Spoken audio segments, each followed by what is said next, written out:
Hello students, good morning. Hope you all are fine and safe at your home. Today in this video, I am going to explain you one chapter from the part of geography, and the title of the chapter is India, Position and Extent. Right? Students, it's very important to know that what is the situation, what is the direction and what is the location of the country in which we are residing, is it? So in this chapter, I will tell you about the key points, then you will get the idea of the whole chapter. We will discuss about the position, then we will discuss about the location of the country, India. Then we will discuss about the stretch and the extent of the landmass or land piece of India. Then we will discuss about some of the frontiers. Frontier means the territories. In India we are having natural frontiers, land boundary also and water boundary also. And then at last we will discuss about the neighboring countries of the India. This is all about we are going to discuss in this chapter. Hope you got the complete idea. So let's start the chapter.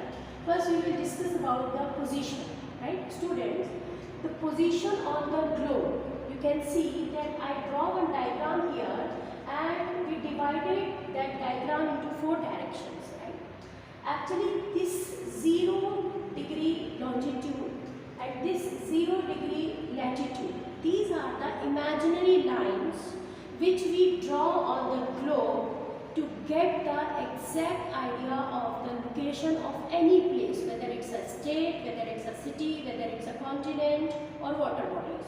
So when we divide the globe with the help of these imaginary lines, what we get? We get exactly the situation or the position of the India on the globe. So on the globe, India actually located in northern and eastern hemisphere. India is completely in between the northern and eastern hemisphere. So this is the position on the globe. Now come to the next on another diagram. If we will talk only about the continent of Asia, so on the continent, India completely lies in the southern part of the continent, right? So if this is the position, it's clear students, and it is very simple that on the globe, India is lying in between northern and eastern hemisphere, and in the continent, in Asia, India lies completely in the southern part, right? Okay, let's move to the another part of the chapter, that is the extent and stretch of the country. But before I start about the extent, I just want to know that do you have any question ever in the mind that why it is important to know about the extent and what is the actual meaning of the extent?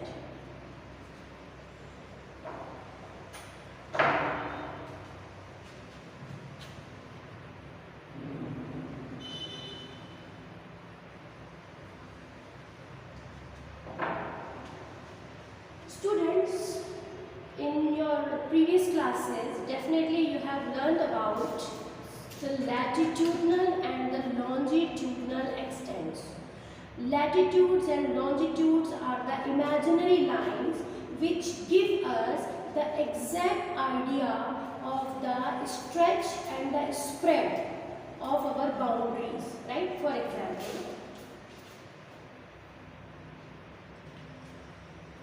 I am only drawing the peninsular part of India, right?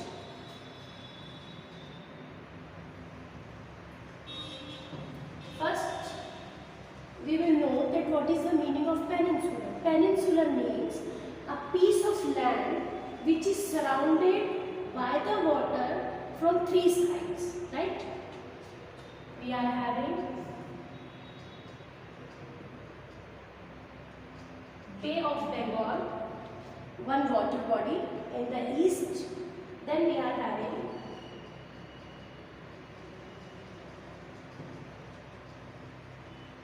Indian Ocean in the south, and then we are having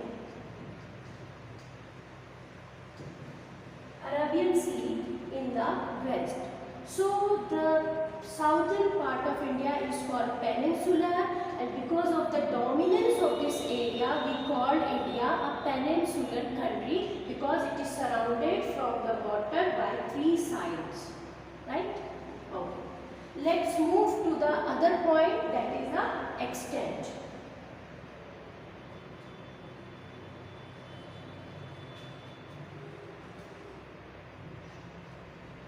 The extent is that we are having one latitude, that is 8 degree 4 minutes. Then we are having another latitude, that is 37 degree, right? This is the breadth of the country. These latitude shows the extent of the land mass in a breadth, means India starts from 8 degree 4 minutes and it goes up to the 37 degree. This is the latitudinal extent. Now next is longitudinal extent.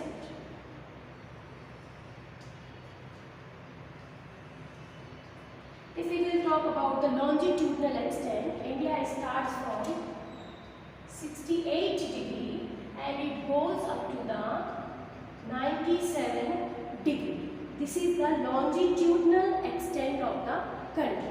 You can say this is the breadth and length of whole country, and these are the finishing lines, though they are imaginary lines, but latitudes and longitude tells us the exact location and the position of the country. So this is all the areas under which India completely lies. But here one thing I want to add, that the land mass of India starts from 8 degree without including the islands of the India. If we will include the islands of the India, we are having two groups of islands in India. One is in Indian Ocean, we called it Andaman and Nicobar. Another group of islands we called it Lakshadweep, which is in the Arabian Sea. So if we will take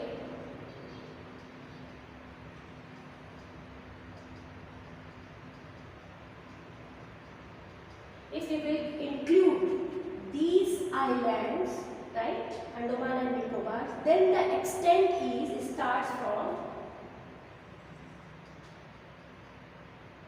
60 latitude, right? Without including islands, India starts from the 8 degree latitude. But if we will include the islands, that is Andaman and Nicobar, then India starts from the 6 degree. So this is all about the extent. But now, one longitude and one latitude in addition are also very important, which I am going to explain you. First we will talk about the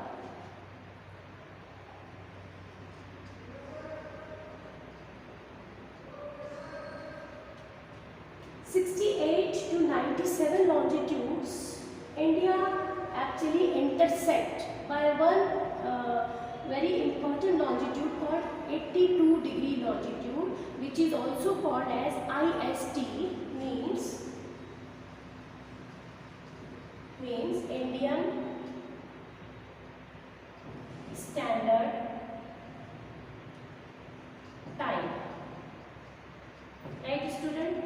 Now you got the idea that why it is important.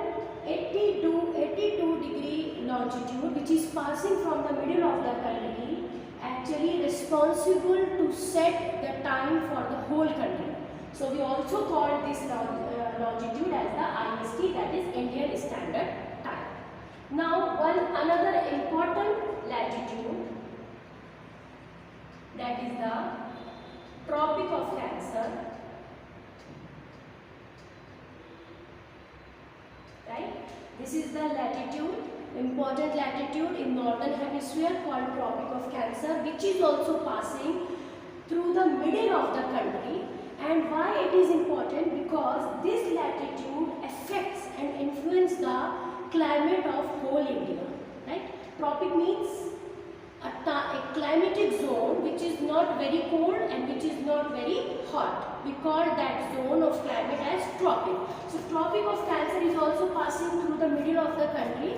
So it influences the climate of whole country. That is why this latitude is very important and this longitude is very important, apart from the other latitudes and longitudes extent and stretch of the country, right?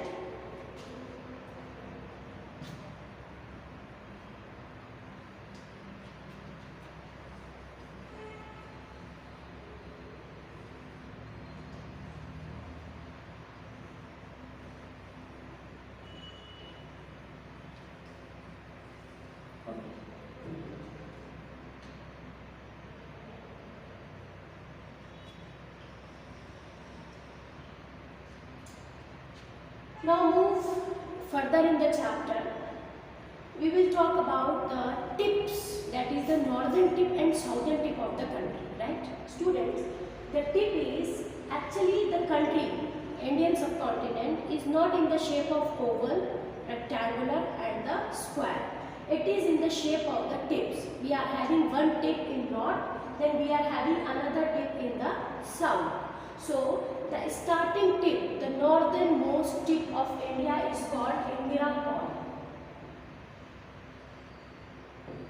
Indira Col in Jammu and Kashmir, right, is the northernmost tip, and in south we are having islands. Here we are having Indira Point, right, Indira Point.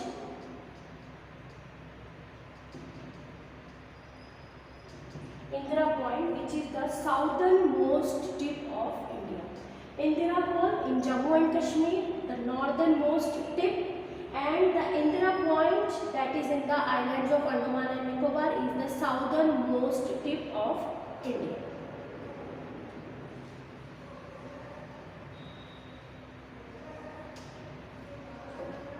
After this, we will move to the another key point of the chapter, that is the frontiers of India. Now, what is the meaning of frontiers? Frontier means boundary. India is having natural boundary, and India is having both the types of boundary, that is land also and water also. The land boundary is consists the Himalayan mountain ranges in the north. We are having mountain ranges, Himalaya. Right? This is the land frontier of India. Then we are having coastal line, Bay of Bengal, Arabian Sea and then Indian Ocean. These coastlines are the water frontiers of India. Right? This is all about the frontiers. This is the boundaries and territories by which India is completely surrounded. And all these frontiers are natural. Next we will talk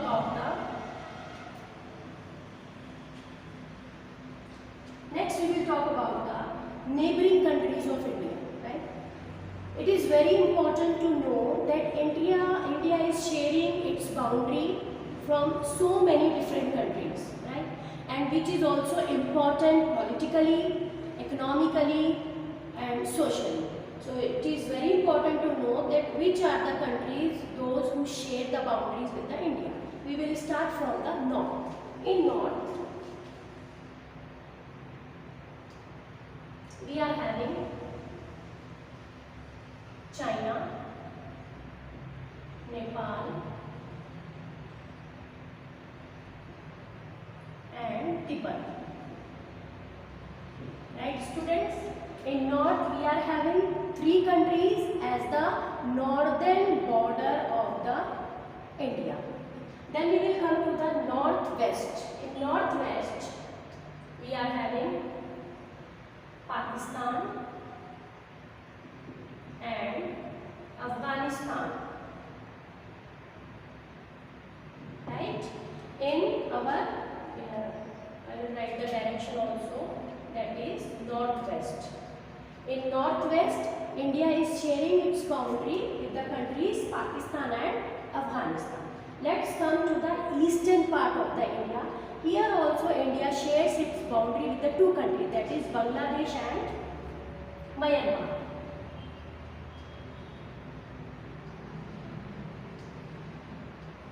Bangladesh and Myanmar. These are the two countries by which India shares its boundary in the eastern direction. It is the east. Right? Now the last boundary shares India with the Sri Lanka, that is in the south.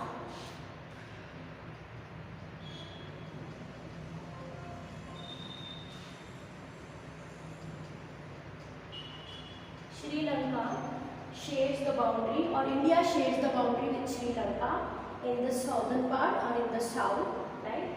But all these countries, they are having a clear boundary line. They are having a clear, you can say, line of control. But with the Sri Lanka, the case is different, right? Now, what is that different case? I am going to explain you. Sri Lanka basically nearest with the landmass of India that it needs the separation, a mark of separation. So that two marks of separation are, one is Pak Strait and the another is Gulf of Mannar. Let's have a look. This is our Sri Lanka and we are having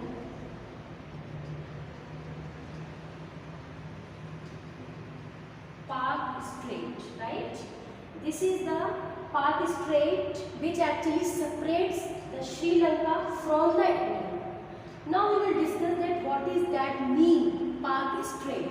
Pak is the noun, Pak is the name, and strait means a narrow passage of water, which connects two big water bodies. For example, this narrow passage called a strait, and the name of that strait is called Pak, actually connects the Bay of Bengal and Indian Ocean. Right? And this is also responsible to separate the Sri Lanka from India or the landmass of India. The another one is Gulf of Mannar.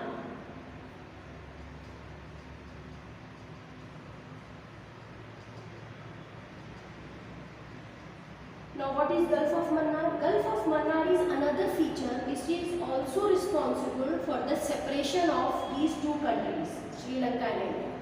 What is the meaning of Gulf? Gulf is a shallow water body which actually surrounds from the land pieces. Right? Gulf is the shallow water body which surrounds from the land pieces, and that part of Gulf is called, it's a name called Mannar, Gulf of Mannar. So there are two features. Sri Lanka is having one Pak Strait and Gulf of Mannar which are responsible to separate the Sri Lanka from the India. Right? This is all about the neighboring countries. Students, we have discussed the position on the globe, and then we have discussed the position on the continent. Then we look at the extent of the India, that is the breadth and the length and the important longitude and important latitude. Then the frontiers of India, that is the mountains, Himalayan mountains, the land frontier, and these coastal areas are the water frontiers, right? These frontiers somehow is not only the boundary, they are also responsible for the security and safety of the country as well. Then we have discussed the neighboring countries, and especially the features of Sri Lanka, for which Pak Strait and Gulf of Mannar is responsible for the separation of these two continents.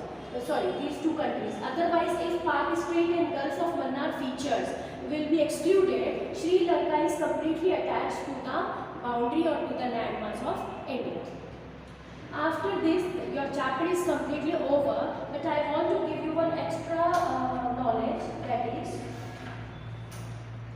I will tell you that the boundary, right, the boundary that is between Pakistan and India is called Radcliffe boundary. Here, Pakistan and India, that is having Radcliffe. This is the name of that boundary line between Pakistan and India. Then we are having Durand line. We are having one Durand line.